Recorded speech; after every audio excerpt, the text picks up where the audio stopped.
6 mois après leur diplôme, 90% des étudiants qui sortent d'une grande école ont trouvé un emploi. C'est énorme. Mais quand j'ai commencé à travailler sur cet épisode, je me suis vite rendu compte que ce chiffre est trompeur. D'abord parce qu'il cache de grandes disparités entre hommes et femmes. Mais surtout parce qu'il donne l'impression que les quelques 200 écoles de commerce ou d'ingénieurs se valent toutes. Or, c'est loin d'être le cas. Chercher un emploi est beaucoup plus compliqué quand on n'a pas le bon diplôme. Vous allez l'entendre. Je m'appelle Sandrine Chauvin, je suis la rédactrice en chef de LinkedIn en France. Bienvenue dans le profil de l'emploi. Quand elle était au lycée, c'est un prof qui a donné envie à Amel de travailler dans le marketing. À partir de là, cette battante a tout fait pour y arriver. Un BTS, une licence pro. Elle a même vécu à Londres pour apprendre l'anglais. À son retour en France, elle a décidé de rajouter une ligne à son CV, une école de commerce. Et pas n'importe laquelle. Elle a choisi de postuler pour l'une de ces grandes écoles qui promettent un job de rêve à la sortie. Je passe le concours passerelle commun à 13 grandes écoles. Et puis, j'avais par exemple été sélectionnée, retenue à Schema, au campus de Sofia, donc dans le sud, donc qui est aujourd'hui quand même classé 6 ou 7e dans le classement des grandes écoles. Mais il fallait vraiment que je me déplace dans le sud, donc ce qui nécessite de louer un logement sur place, mais surtout de payer l'école. Globalement 10 000 euros l'année. Sachant que moi, je n'avais pas, déjà, je n'avais pas de garant pour avoir un prêt bancaire. Donc ça a été quand même assez difficile parce que bon, je me suis dit, bon, j'ai quand même l'opportunité d'avoir une super école, mais en parallèle, j'ai pas les revenus. Donc malheureusement, j'ai dû laisser tomber ce projet-là. Ce premier échec, il est frustrant évidemment. Mais Amel rebondit tout de suite. Elle choisit une autre école dans le top 10 selon les classements. Et là, elle va se retrouver en compétition avec des étudiants qui sortent tout droit de prestigieuses classes préparatoires. C'est vrai que sur place, je ressentais quand même un petit peu, peut-être pas le retard, mais en tout cas, c'est le fait que finalement, on voyait des choses que je n'avais absolument pas vues et on passait à des étapes supérieures assez rapidement.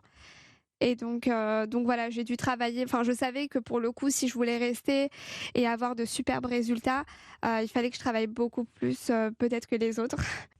Et moi, je faisais partie des rares élèves qui restaient à l'école après les cours. Je restais donc jusqu'à 20h, 21h et il m'arrivait vraiment de rentrer chez moi à quasiment 22h. J'étais fatiguée, mais bon, je savais que c'était un sacrifice et que surtout, c'était que 2 années finalement, me faire violence entre guillemets, et le reste du temps, c'était un peu plus tranquille.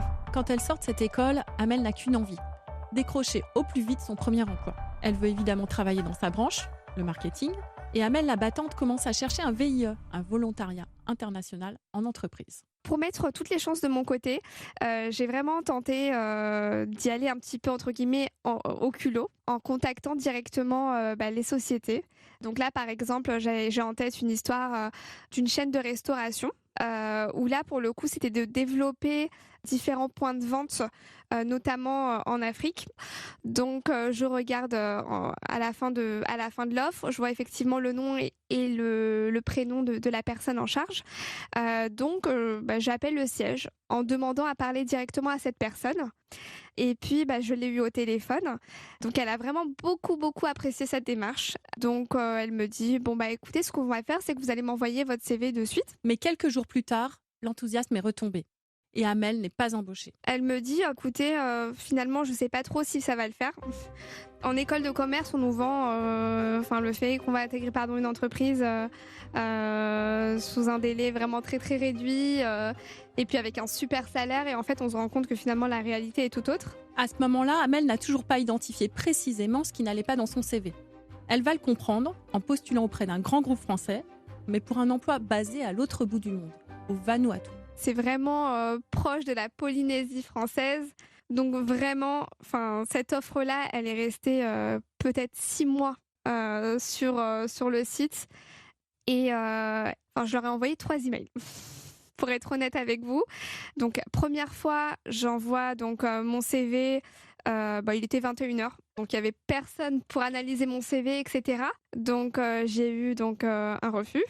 Tout de suite. Donc moi, clairement, j'avais bien compris que finalement, c'était peut-être une sorte de logiciel de détection de mots-clés avec le nom de grandes écoles et que finalement, mon école ne faisait pas partie, en tout cas, des écoles qui étaient retenues. Alors, des amis lui apprennent un truc pour tromper les robots qui scannent les CV. d'écrire HEC et de le mettre en écriture blanche sur fond blanc pour que finalement le CV puisse peut-être être analysé finalement par des RH pour le coup. Mais bon, ça a quand même été un refus. Donc là, je suppose que tout simplement, la personne a pu analyser mon CV et a bien vu que finalement, je ne faisais pas partie de ces écoles-là. Et par contre, j'ai quand même persisté parce que au bout de quasiment 2 mois, je voyais qu'en fait que l'annonce était toujours active. Là, c'est vrai qu'il y avait un sentiment de colère. Je me suis quand même dit, bon, je vais quand même essayer de réitérer et de renvoyer pour une 3e fois au même poste. Donc, je leur ai expliqué que clairement, j'ai bien compris que leur critère de sélection, c'était peut-être de sortir de telle et telle école, mais que finalement, moi, j'étais hyper motivée pour ce poste. Et finalement, bon, j'ai quand même eu un 3e refus. Mais bon, au moins là, je me suis dit vraiment, j'ai vraiment essayé toutes les possibilités. C'est à ce moment-là qu'Amel commence à chercher ailleurs que dans le marketing. Et ça l'amène un peu par hasard à une session de recrutement organisée par une grande banque. Donc, je rencontre un RH. Moi, je lui explique un petit peu mon projet professionnel et que je voulais intégrer en tout cas cette banque dans le domaine du marketing. Et c'est là en fait où la personne m'a dit qu'effectivement c'était un petit peu compliqué parce que apparemment les places sont chères.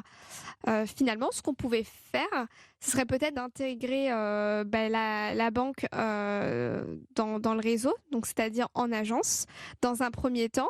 Amel est persuadée que c'est qu'une étape avant d'évoluer en interne vers le marketing. Et puis elle le sent. Elle a besoin de faire une pause dans sa recherche d'emploi pour prendre du recul. Effectivement, j'en avais marre. Pour une fois, je me disais que bon, là, je baisse les bras en fait. C'est vrai que c'est pas du tout mon tempérament. Mais là, en fait, c'est que voilà, je me suis dit, j'ai tellement essayé de détourner tellement de choses et de rentrer en contact direct et que finalement, ça aboutissait à rien. Donc, je me suis dit, finalement, là, il y a quelqu'un qui me propose un poste qui est intéressant, sachant également que moi, je lui disais qu'à terme, mon but était vraiment d'intégrer le domaine du marketing. Mais à la fin de sa période d'essai, elle apprend qu'il lui faudra 9 ans pour rejoindre le service marketing. Oui, vous avez bien entendu, 9 ans. Ça a été vraiment une grosse déception parce que finalement, c'était pas du tout ce à quoi je m'attendais. Enfin voilà, j'ai quand même un diplôme grande école, j'ai quand même un niveau bilingue, j'ai quand même travaillé dans de superbes entreprises. Je me retrouve à prendre un poste par défaut et pas un poste qui me fait vibrer comme je l'avais pensé auparavant, quoi. Il y a quelques mois, Amel s'est remise à chercher un emploi, en capitalisant sur ses expériences, en faisant jouer son réseau. Mais il y a une chose qu'elle n'arrive pas à changer, c'est son CV. Alors, je me souviens d'une candidature que j'ai envoyée auprès d'un petit cabinet de consulting en stratégie dans le domaine de la finance et de la banque. Donc, on me propose un entretien téléphonique. Et donc, 2 jours après, je reçois un email avec la réponse. Face à l'augmentation du niveau d'exigence de nos clients, ma direction a souhaité revoir ses critères de recrutement et est dorénavant plus sélective dans les parcours académiques. Là, j'ai tout de suite compris que finalement, c'était mon école qui allait pas du tout. Au passage, Amel apprend 2 expressions. École de premier rang ou école de haut niveau. Des mots qui la bloquent, elle qui n'a pas fait la bonne école, donc dans le top 5, comme HEC ou l'ESSEC. Et ça change tout. Concrètement, en intégrant une école de commerce, je me suis dit que j'allais être... que ça allait vraiment me faciliter et pouvoir intégrer des entreprises beaucoup plus facilement. Je pense que je me suis trompée.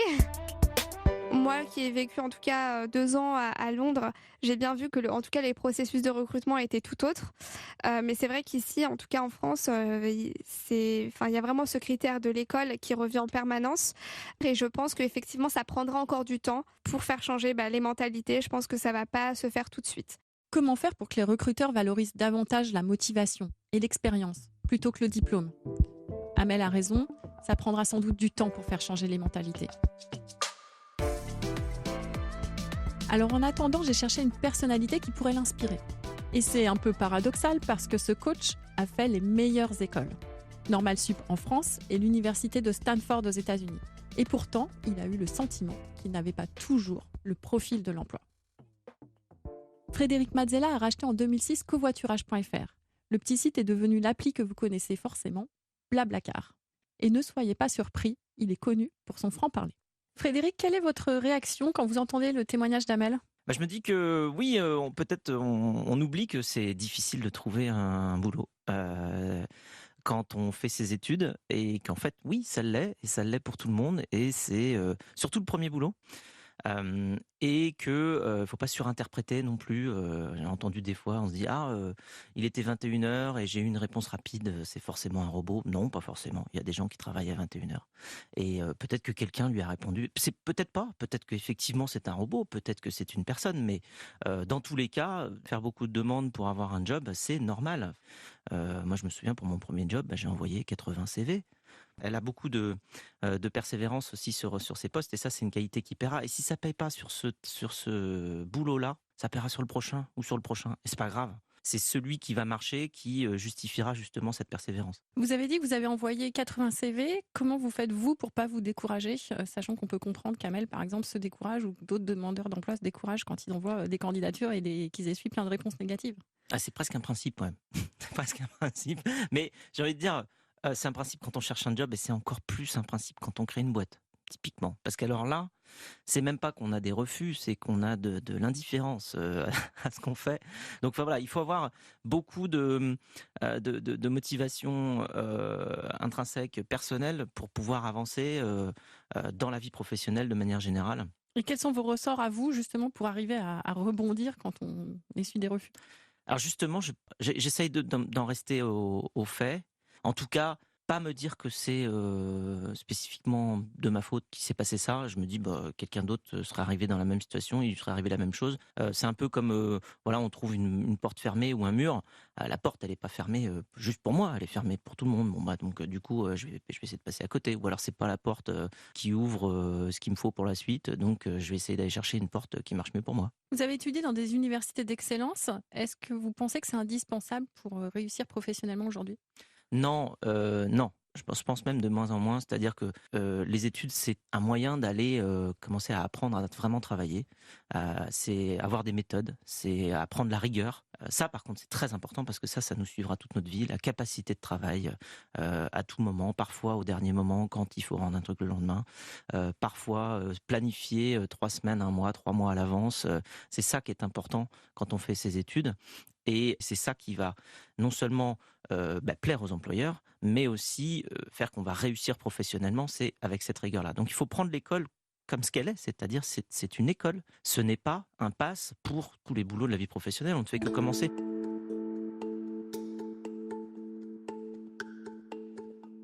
Chez Blablacar, vous recrutez désormais beaucoup. Est-ce que vous attachez beaucoup d'importance au diplôme? On attache beaucoup d'importance au parcours, parce que normalement, à travers le parcours, on arrive à lire une détermination, une motivation, une envie. Ça va se voir. Et comment vous le faites pour l'évaluer? Vous n'avez pas de robot chez Non, on Blablacar? n'a pas de robot. Tous les CV sont revus par une équipe. Il y a une équipe RH. Le premier filtre qu'on va pouvoir appliquer à l'ensemble des candidatures, c'est la motivation du candidat.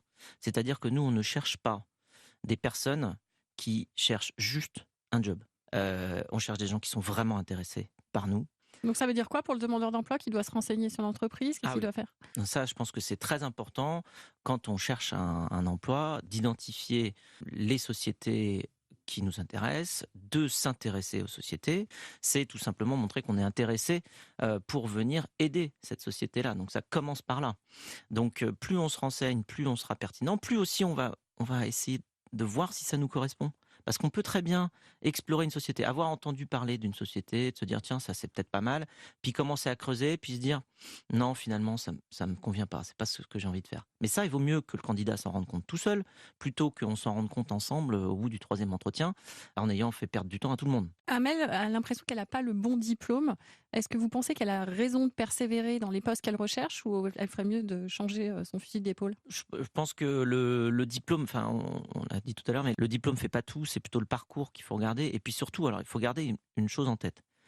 Un CV, c'est tourné vers le futur. Alors c'est formulé différemment puisqu'on a l'impression que ça donne un résumé du passé. Mais en vrai, comme c'est un outil qu'on utilise pour chercher un travail demain, ça doit être tourné vers le futur. Et donc extraire dans ce qu'on a fait ce qui nous a plu Et cela non seulement pour avoir évidemment ensuite une opportunité qui va correspondre à ce qu'on a envie de faire, mais aussi parce que quand on fait ce qu'on a envie de faire, on est 10 fois plus persuasif, on est beaucoup plus pertinent vis-à-vis de l'employeur, et donc on va se mettre à parler de ce qu'on aime, et quand on parle de ce qu'on aime, on a des étoiles dans les yeux, et quand on a des étoiles dans les yeux, eh bien on arrive à décrocher un job. Et comment faire pour que les demandeurs d'emploi, qui n'ont pas tous fait non plus une grande école, pour qu'ils arrivent justement à percer, à convaincre les recruteurs qui, de prime abord, justement, vont peut-être mettre ce filtre pour avoir que les champions? Alors déjà, ça dépend des postes. Enfin, forcément, il y a toute la galaxie des postes qui existent. Et puis surtout, il y a une notion très importante, et c'est la même dans l'entrepreneuriat, mais que justement dans la recherche d'emploi, c'est que une carrière, ce n'est pas un ascenseur, c'est un escalier. Ça veut dire que la première marche, c'est pas le 25e étage. La première marche, c'est la première marche. On fait la première marche, puis après on fait la deuxième, puis après on fait la troisième. Et quand on crée une boîte, c'est pareil. Quand les gens regardent une boîte qui a réussi et qui se disent oh là là, ils sont au 25e étage, ils ont dû trouver l'ascenseur. Non, on n'a pas trouvé l'ascenseur, on a trouvé l'escalier, on a fait toutes les marches une par une. Pour monter justement ces marches et l'escalier pour les demandeurs d'emploi, est-ce que vous avez un conseil à leur donner? Alors déjà, viser des marches qui sont globalement atteignables, parce que c'est de la même manière que moi, je vais pas me dire que demain, je vais gagner le 100 mètres. Non, j'en ai pas du tout les moyens. Je peux me dire, bon, demain, je vais aller, je sais pas, faire 8 fois le tour du parc. Ça sera déjà pas mal. Et puis après, j'irai m'entraîner sur de la vitesse. Puis ça va prendre... bon, alors après, je suis peut-être un peu vieux pour aller courir le 100 mètres. Mais ce que je veux dire, c'est qu'il faut bien comprendre que plus on met ses attentes très élevées, plus on risque une déception, parce que tout simplement, on n'était pas dans la catégorie des gens qui pouvaient postuler pour ce poste-là. Pensez-vous qu'Amel a le profil pour réussir dans une start-up? Mais carrément, parce que de toute manière, elle a déjà, on le sent, la persévérance, l'envie. Et ça, j'ai envie de dire, c'est le plus important. Donc, de toute manière, elle y arrivera. Mais il ne faut pas, au bout de 2-3 cas comme ça, aller analyser, généraliser et se dire c'est fichu. Non, c'est normal d'aller le faire plein de fois et jusqu'à ce que ça fonctionne. Bon, puis on le sent au son de sa voix qu'elle est très, quand même, optimiste et tenace. On sent qu'elle est motivée, qu'elle est dynamique. Et ça, c'est un avantage pour tout le temps. Et ça, c'est complètement hors CV. Donc, elle va y arriver, j'ai aucun doute. Je vous avais prévenu, Frédéric Mazzella est plutôt cash. Mais il est optimiste pour Amel, car elle sait ce qu'elle veut et où elle va. Et ça vaut bien toutes les lignes du CV. Si vous cherchez un emploi et si vous aussi vous avez l'impression de ne pas avoir le bon diplôme, voilà 3 conseils à retenir. Le premier, c'est de ne pas surinterpréter ce que vous disent les recruteurs. Il est inutile de vous remettre en cause trop vite si un employeur ne vous répond pas ou si vous essuyez un refus. Essayez d'en rester aux faits. Le deuxième, c'est de contrebalancer ce fameux diplôme en montrant une vraie motivation. Une motivation pour rejoindre une entreprise en particulier. Et pour cela, le plus simple, c'est de faire beaucoup de recherches avant d'aller en entretien. Le troisième, c'est mon préféré, il s'agit de l'image de l'escalier. Une carrière, ce n'est jamais un ascenseur qui monte d'un coup. Vous devez monter les marches, petit à petit. En clair, il faut savoir être patient, prendre du recul, et ce, sans se démotiver. Ce n'est pas toujours simple, mais à garder en tête. C'était le Profil de l'emploi, le premier podcast de LinkedIn en France, produit par Europe 1 Studio. Un grand merci à Amel et à Frédéric Mazzella. Merci à l'association Nos Quartiers ont du talent qui accompagne les jeunes demandeurs d'emploi et qui nous a présenté Amel. Merci à Tiffany Blandin, journaliste chez LinkedIn, avec qui je construis ce projet. Et un grand merci à vous d'avoir écouté ce nouvel épisode. Si ces conseils vous ont inspiré, si vous voulez partager votre expérience, je vous donne rendez-vous sur LinkedIn. Et si vous aimez ce podcast, n'hésitez pas à le dire. Par exemple, en nous attribuant 5 étoiles, ce serait un super coup de pouce. Je vous retrouve très vite sur Apple Podcast et toutes vos plateformes d'écoute pour découvrir la suite.